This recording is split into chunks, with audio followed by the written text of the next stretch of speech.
Hey everyone, we're back for another episode of The Men Who Watch Movies. Are you excited? Oh yeah! And we're celebrating St. Patrick's Day the only way I know how, by watching a movie. Now, I want you to take a guess. It's about this evil creature who comes into town. He terrorizes everything and destroys everything that he touches. Oh, and here's a hint. It's not the first time that he's done it.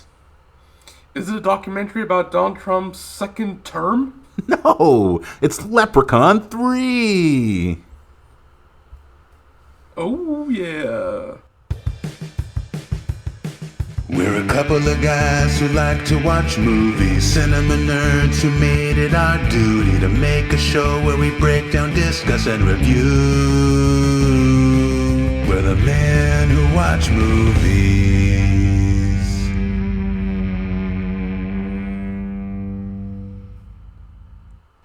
Hello, everyone, and welcome to another episode of The Men Who Watch Movies. My name is Alec. And my name's DJ, the Movie Man Wagner, also known as COE of the Men Who Watch Movies. Yes, that is correct, and we're glad to be back. It's been forever, but now we're back in the studio. Hopefully, we're going to do weekly episodes from here on out. We have some great plans for some stuff that we're going to take a look at. Like I said, we're watching... we watched Leprechaun 3, and we're going to give you our opinion on it right now. But first, we got to get down to the nitty-gritty, like always, and we got a little bit of a movie news for you this week in Movie News. Cue that intro.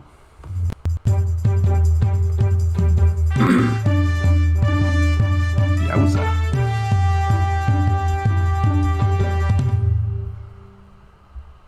All right. We have a lot of good stuff for you today this week in movie news. Whoa, our graphic is blocking your face for some reason. That's a little technical difficulty there. Oh, wow, the graphic's huge. I'm sorry, it's blocking your face. Okay, let's forgo the graphic. Let's forgo the graphic for today. Forget the slideshow. We have a lot of great bits of movie news for you today. Our first bit of movie news is from the legendary director Quentin Tarantino. He asks, "What the fuck is a movie?" In the age of streaming, and claims in 2019 that was the last year for fucking movies. He said, "What the fuck is a movie now? Something that plays in theaters for a token release of 4 fucking weeks, and by the second week you can't watch it on. You can watch it on television." I didn't get to all this for diminishing returns. I mean, it was bad enough in 97. It was bad enough in 2019.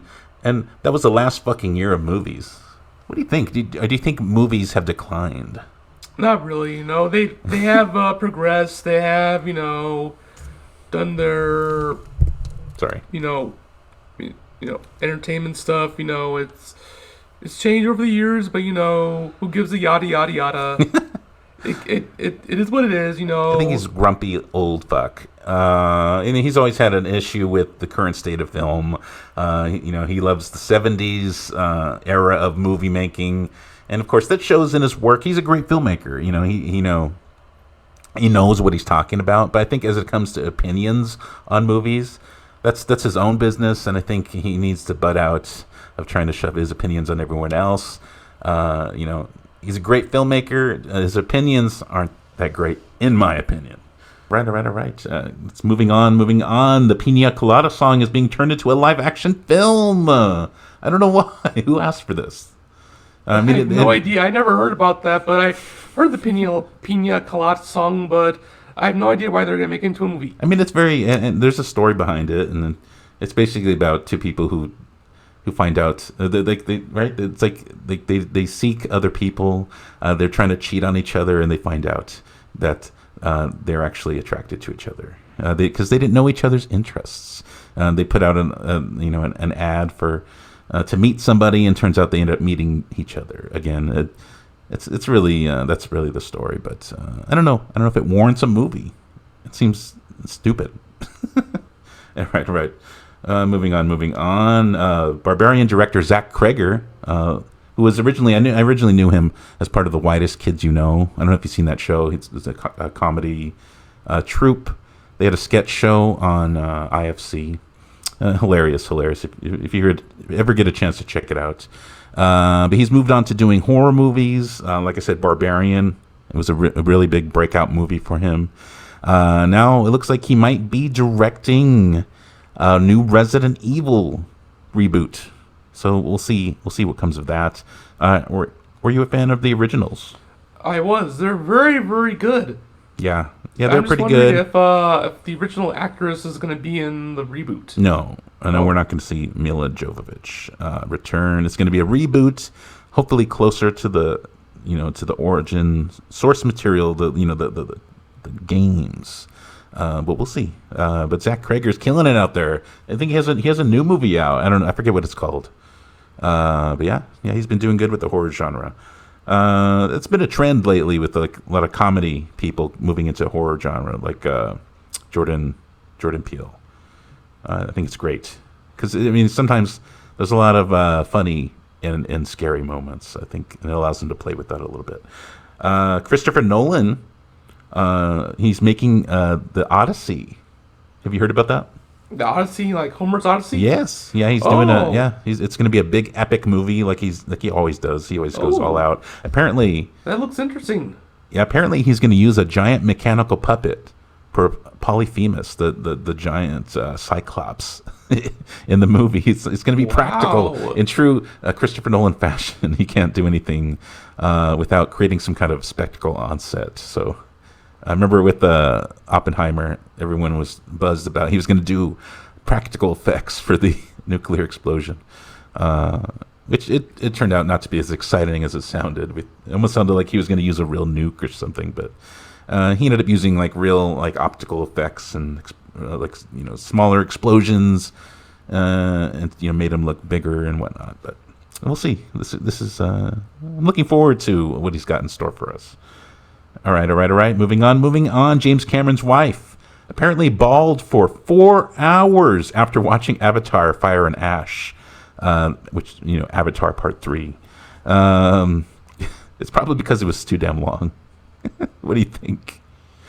I saw the first one, and it was very, very different. They're not for me, man. Very, very, something of difference, but we're all critics. We're entitled to our own opinions. Well, so I don't that's just like your opinion, man. Bad stuff about movies, because I don't want to lay judgment on movies yet. Because I'm not that critic. True. Yeah, we don't want to prejudge. Nope. But I think it's a little. I think he's tooting his own horn a little bit to say that his own wife thought it was so good that she cried for 4 hours. I think that's baloney. Anyway, moving on. The Academy Awards. Did you watch the Academy Awards at all? I did. Yeah, I did. Were you surprised by any of the winners? I was surprised by Ben Stiller's appearance. And Morgan Freeman's appearance, and he did a tribute to the late Gene Hackman, who passed away. Yeah, we'll get into that in a second. Yeah, I was surprised about that the movie Anora. It took a lot of the awards. I didn't really hear about it too much. It kind of came out of nowhere for me. There was a lot of other movies that were getting buzzed beforehand, and then this one really stole the show. I'm surprised. And then, it's Mikey Madison, or she's the main actress in that. It's great that she won. She was great in. I remember her. I saw her face for the ads for Anora, and I was like, "Hey, that's one of the Manson girls in Once Upon a Time in Hollywood." And then I went to look back at all the cast members, and man, there were some famous faces now.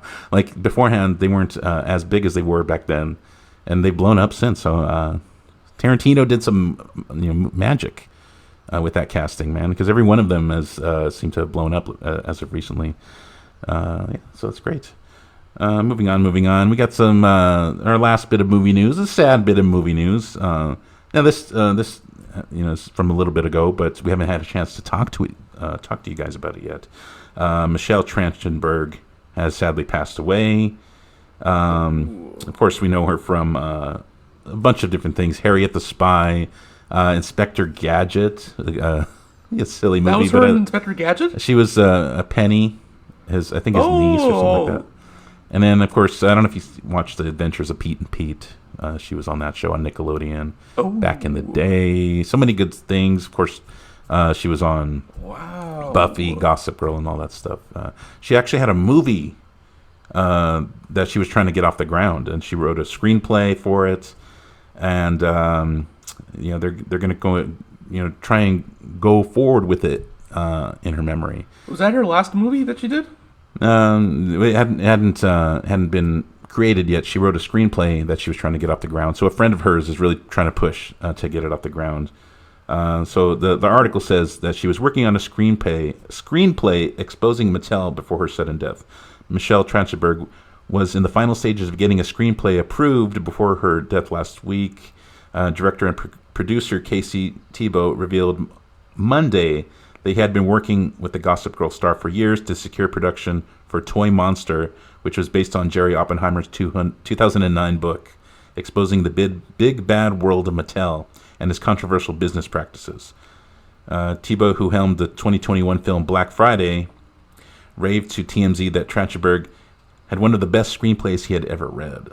So they're going to try and continue forward with that movie in her memory. So I think that's great. That's so sad. She died so young. She was around our age. She was a little bit older, but yeah, it's too damn young, man. Too young. Yeah. Also, another person that passed away recently, David Johansen, the lead singer and last surviving original member of the New York Dolls and actor. He also had passed away. I don't know if you're familiar with any of his work, but do you remember? I know you've seen this movie, Scrooged. He played the cab driver. Oh, Yeah. I have. Yeah, and he also went under the name at one point, not Junior Senior, Buster Poindexter, and he had that song, "We're Feeling Hot, Hot, Hot." You know that song? Yeah. Yeah. So he definitely iconic. He will be missed as well. It's so sad. So many people passing away. What do you think about that? It is sad, but we will remember them for their greatest achievements in movie history. Definitely. And lastly, but definitely not leastly, Gene Hackman and his wife have passed away. And the dog. And the dog. We can't forget about the dog. They had two dogs, but one of them passed away. It was originally under incredibly unusual circumstances. At first, people were thinking it might have been carbon monoxide, and then stupid armchair investigators on the internet were saying that the daughters had something to do with it, and it was so dumb. And then finally, they found out that it was just natural stuff that happened. I believe they said that his wife got I can't remember the name of the sickness. But yeah, it was it had to do with like rodents and stuff like that. Do you remember what it was? I don't know. Hantavirus. Oh, the hantavirus. Yeah, she died of hantavirus. Symptoms from the hantavirus. They say she passed away first, and then Gene Hackman, he passed away about a week later, probably because he had a hard time taking care of himself. It's so sad. And then the dog was locked up. They say he probably passed away because he wasn't able to eat anything, or get any sustenance. So that's just terrible. And shame on the people for blaming his daughters for any suspicious behavior that had nothing to do with it. It's so sad. We will miss you, Gene Hackman. Yes. R.I.P., buddy. Let's not remember these great people for their deaths, but for the life and their unforgettable moments forever encompassed on celluloid. We'll remember them forever. Would you say so? Oh, yeah, we will remember them for a long, long time. Definitely. Well, that concludes this week in movie news. Now let's get on to the show. Leprechaun 3. What did you think about Leprechaun 3? Well, it was very, very good. Very, very different. But I saw the casino owner was very familiar. And then when I saw Superboy, the TV show, I'm like, hey, that's the guy who played Metallo. Metallo? On what? Oh, Superboy, the TV show. Oh, when was that from? Oh, I think that was like 1988 from 1990 or something like that. But it was a little different. but it was different times back then. But when I saw that character, Yeah. and when I saw the guy who played Metallo, and I saw the casino owner play the guy, I'm like, hey, the guy looks familiar. It's like, it's that guy who played Metallo on Superboy.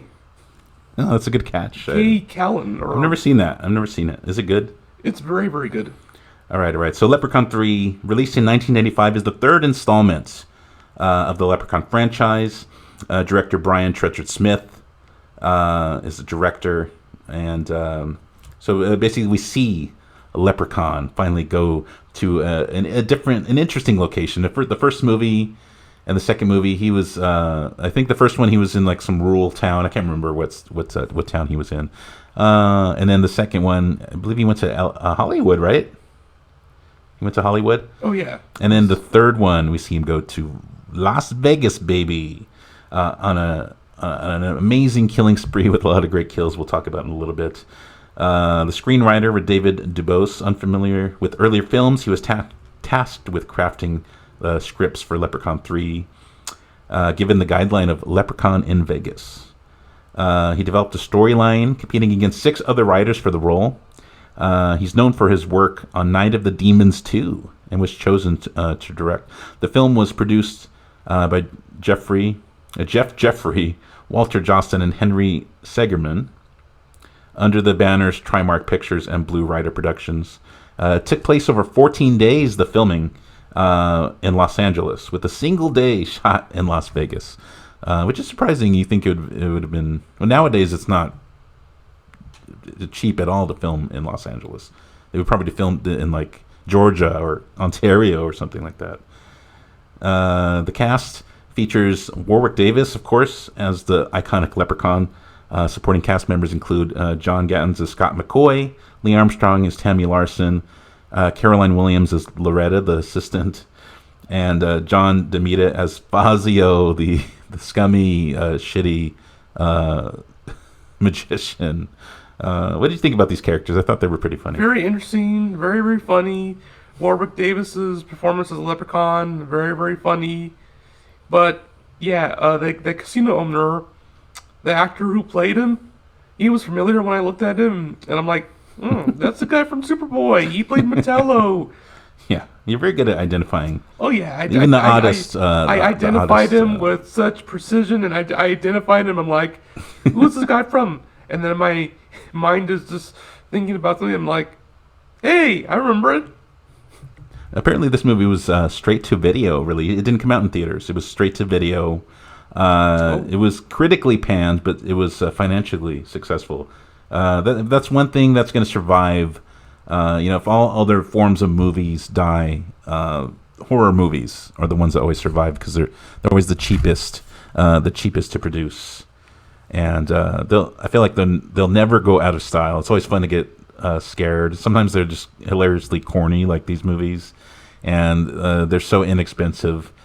You most likely get your money back, unless if it's just complete garbage. But yeah, I heard they're going to make more Leprechaun movies without Warwick Davis, unfortunately. But yeah, I don't know. I just love this kind of genre. I'm excited about them making more Leprechaun movies. I am excited. Goofy horror. It's just fun. It's a little scary, mostly not, but you just have a good laugh. And then the kills are always something to look out for, to look forward to. So basically the Leprechaun. So we start off in Las Vegas. We see this creepy guy with a hook for a hand and an eye patch. He goes into this pawn shop. He takes in this leprechaun statue. He's freaking out. He's trying to sell it real quick so he can get his ass out of town. We have this guy who owns the pawn shop. He gives him some cash for it. But the one thing the guy with the eye patch says is, don't remove the medallion. Don't touch the medallion that's around his neck. And, of course, the first thing that the pawn shop owner does is remove the medallion to see how much it's worth. He says it's worthless, but it turns out that it was the only thing keeping the leprechaun encased in stone. And so the minute he removes it, the leprechaun comes to life. And he starts wreaking havoc on this pawn shop owner. And then, of course, the pot of gold that the leprechaun has, it just materializes. and the pawn shop owner, I think he gets a hold of one of the pieces, right? He does. And of course, the leprechaun does not like that. He has a thing about his pot of gold. Of course, like any good leprechaun, he gets They're angry. taking me pot of gold.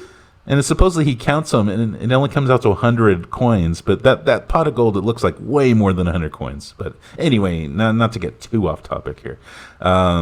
He finds out one of his coins is missing. He starts going nuts trying to search for it. And apparently the pawn shop owner, he finds like this old... it's not a CD-ROM, but it's like a giant floppy or something he puts in there, and it's like this little cheap video that conveniently tells you about all kinds of different mystical creatures. Of course, one of them being the leprechaun, and it looks like a little kid's production, like little animated graphics, but it's telling you somehow it knows everything about the real leprechaun and his vulnerabilities, and his violent nature, and I don't know where he found this floppy disk, but it conveniently gives us a lot of exposition about how to kill him, what angers him and whatnot. So we find out a lot of good stuff, and that video is like playing like the whole movie, even after the movie nears the end. We see our protagonists. They go into that same pawn shop, and the video is still playing, and it's giving them valuable information. Like, how long is this? How long is this floppy disk, man? I don't think they could hold that much information, but. It must have been playing for a few hours, man. So I guess that means this whole movie takes place in one day. Yeah, I don't know what did you think about that? It was a good movie. Just right amount of comedy, right amount of horror. I was never scared of it. I was just fond of the nostalgic stuff and the actors and whatnot, and I was completely surprised about it, and of course, just plain surprised about the whole movie. But I'm glad they're making more movies of Leprechaun, because I'm really surprised about it, because my favorite movie to watch is The Boondock Saints, the first one. Ooh, yeah. And they're making a third one. We touched on that on our very first... and they're making a third one. Yeah. We touched on that on our very first St. Patrick's Day special. Go ahead and check that out. It's only available on Spotify at the moment. We haven't put up some of our older podcasts on YouTube, but go ahead and check that out. Then later on, we get introduced to Scott and Tammy. Scott is a college student, air quotes, college student, although he looks like he's in his late 30s. He's like the oldest college student that I've ever seen. Supposedly, he's supposed to be not old enough to gamble, which comes up later. But so Scott, he happens to be coming into town before he goes off to college. And Tammy, she's a magician's assistant working for the great Fazio. She's looking to make it as a magician herself, but right now she's working for that knucklehead who's not very kind to her, and they ended up meeting because she has like car trouble or something, right? And he tries to help her. He thinks you could tell that he's kind of new to town, and she's kind of his guide, and he helps her out. She thinks he's being inappropriate at one point, talking about pistons and rods or whatever, and she gets offended at first, but then he ends up giving her a ride to work. So that's when they first meet. Inside the casino, he meets owner Mitch. He's like and then also he meets Fazio as well, and a waitress named Loretta. She also plays a big role in this movie as well. They all have their own schemes that they're trying to do throughout the movie. Scott is lured into gambling. He loses all his money at first, but he gets really desperate, goes to the pawn shop, where he sees that the owner, his name is Gupta, he got killed by the leprechaun. Very unceremoniously, he gets beaten by the shillelagh, I believe. But yeah, and so that's where he the gold coin is found by Scott, and so he uses that to play. I think he's playing like craps or something. And then he ends up winning a shit ton of money. The owner of the casino is pissed, so he sets him up in a hotel, hoping that he can get him to, have him spend all the money that he just won at the casino. Then eventually Mitch, the owner of the casino, he learns about the magic gold coin, and he wants it for himself. Of course, everyone eventually who learns about it, they want it for themselves because they can't, they can't resist the power of the gold magic coin. Meanwhile, the leprechaun arrives at the pawn shop, discovers Scott has taken the coin, and then he sets off to retrieve it. The leprechaun sneaks into the Lucky Shamrock Hotel. It's funny. There's this. I don't know if you remember that scene. As he's walking up to the hotel, he sees like this nice fancy car, and then an Elvis impersonator gets out. And apparently, the leprechaun is a big fan of Elvis. He starts doing Elvis moves. He does a good impression of him too. And then Elvis is very impressed. I think they could be great friends. What'd you think of that? I thought that was hilarious. I thought it was funny, and I thought it was hilarious, and very nostalgic. Elvercon. That should be a buddy movie. Elvercon. Elvis and the Leprechaun. It'd be called Elvercon. That'd be great. But yeah, so he makes his way inside, leaving a trail of mischief and mayhem. Scott is still on a winning streak. He ends up in a private suite with Tammy. However, the casino owner Mitch tricks Scott into giving him the coin, and he wishes that Tammy would fall in love with her. And then to his surprise, it works. But then as soon as it takes effect, before he can do anything with Tammy, then Loretta goes and steals the gold coin, and then it makes Tammy snap out of it, and she's like freaking out, wondering what the heck happened. And then eventually the leprechaun goes and to get revenge on Mitch for stealing the gold coin. He has like the illusion of an attractive female appear on TV, and she emerges from the TV doing all kinds of seductive things without a top on, and then eventually the I don't know, it turns into like some kind of robot lover, and then it ends up electrocuting him to death.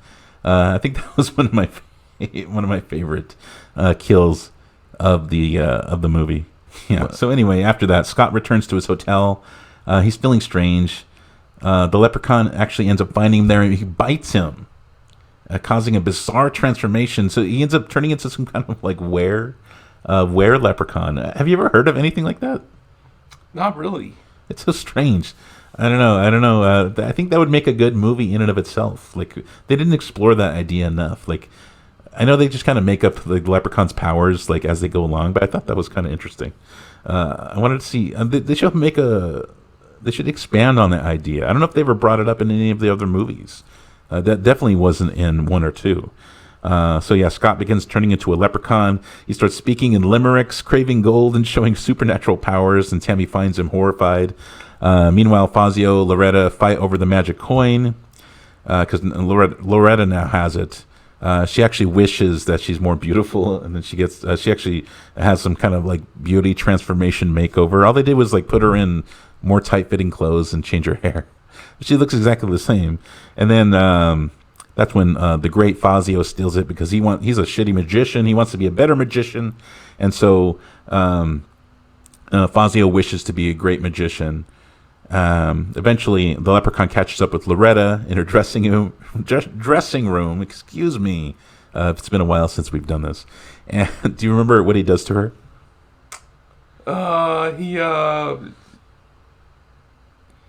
I have no idea. It was one of the more disgusting kills. Remember, he starts inflating her breasts, and he starts inflating her lips and her ass, and she eventually looks like Howard the Duck. And then eventually her body starts expanding so much she explodes into a pile of goo. Man, that was something else. Holy moly! Yeah, that's a holy moly moment. Definitely. That was wild. Later, Fazio performs a magic show pretending to saw a woman in half. But the leprechaun flips the script on him, because he's going after everyone who was in possession of the gold at one point. And he ends up sawing Fazio in half for real. As he pulls apart the two halves of Fazio, you see like guts spill out. It's pretty wild stuff.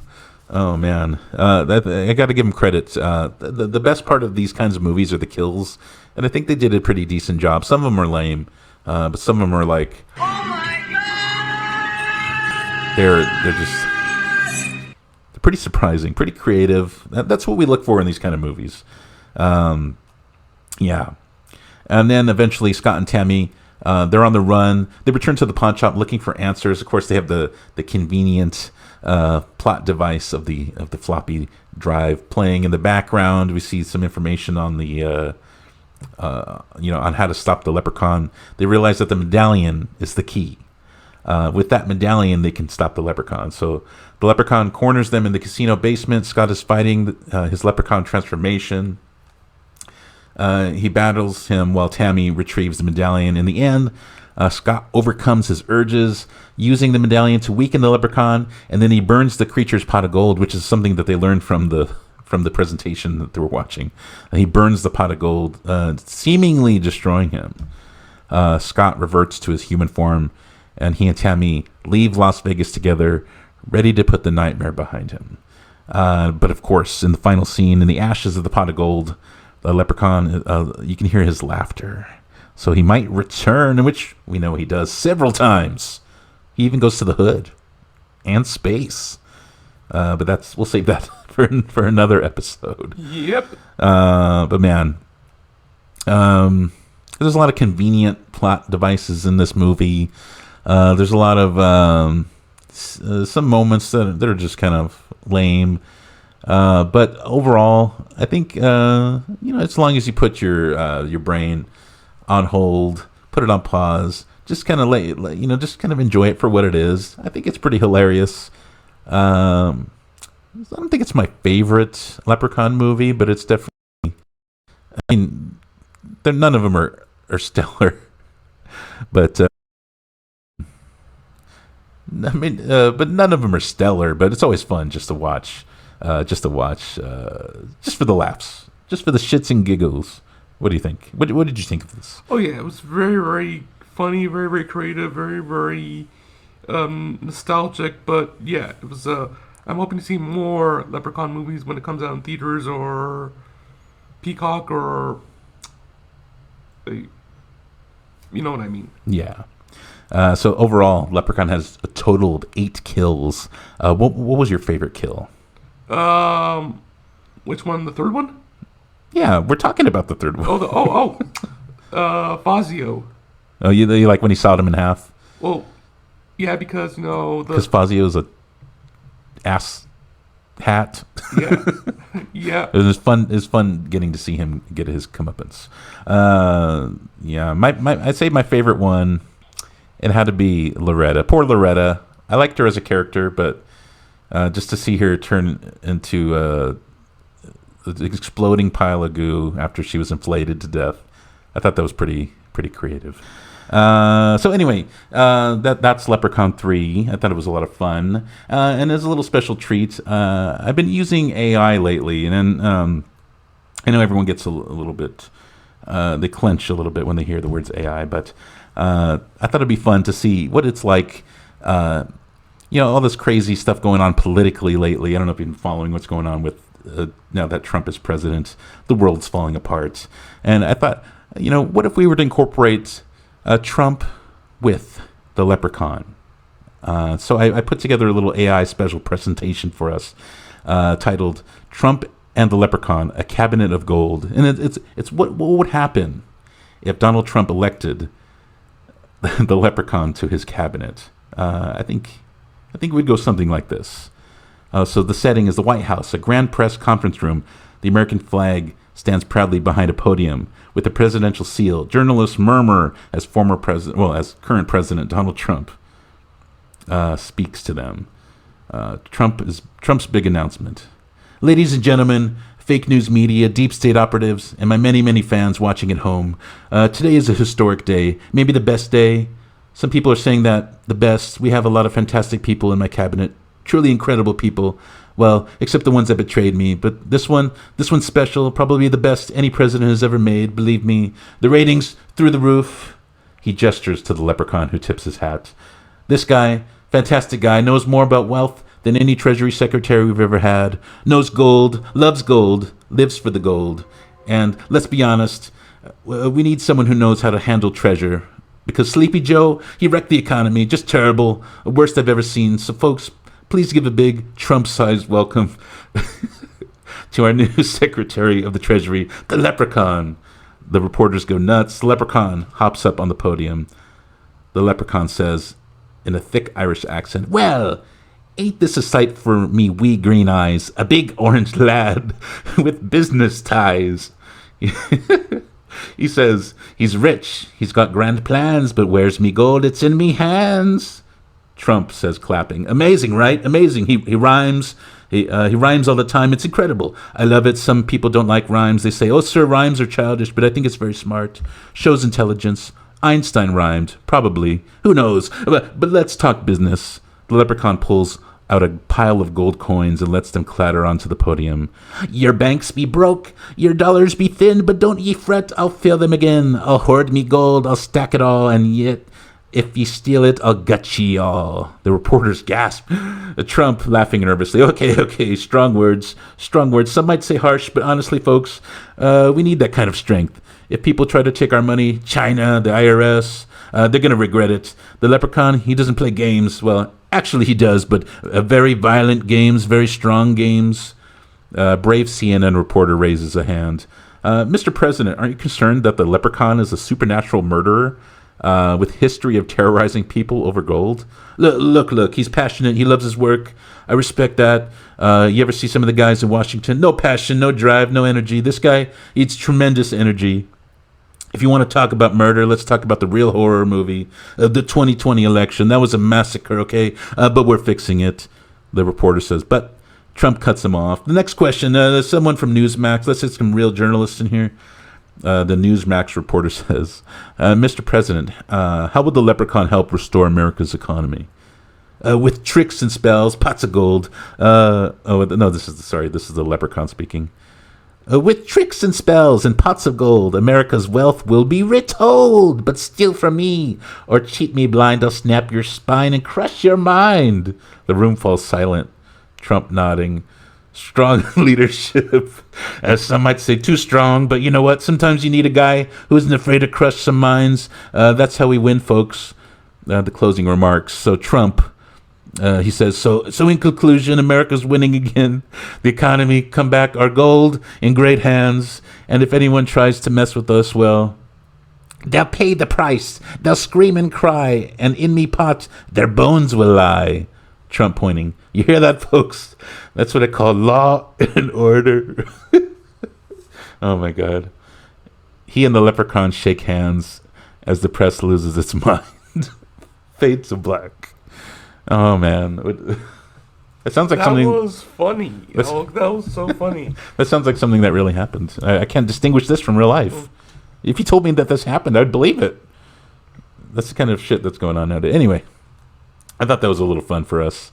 It's been great talking about Leprechaun 3. What would you rate Leprechaun 3? I would rate it a 10 out of 10. Yep. Wow, that's a big rating. Realistically, if I had to say, like, comparing it to the other Leprechaun movies, I would say it's a solid 7 out of 10. It had some funny moments, some great kills. Wasn't the greatest movie. Its plot was okay. But overall, I had fun. It's great to be back, and we hope to be back every week from now on. So we're going to be signing off now. My name is Alec.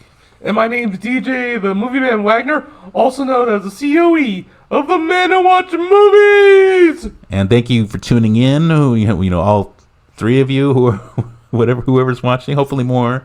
And we'll see you guys next week. We'll bring you some more great stuff to talk about. But in the meantime, just remember to keep on watching. Thank you, everybody. And hopefully we get this audio fixed. Have a good day. Yeah, thank you.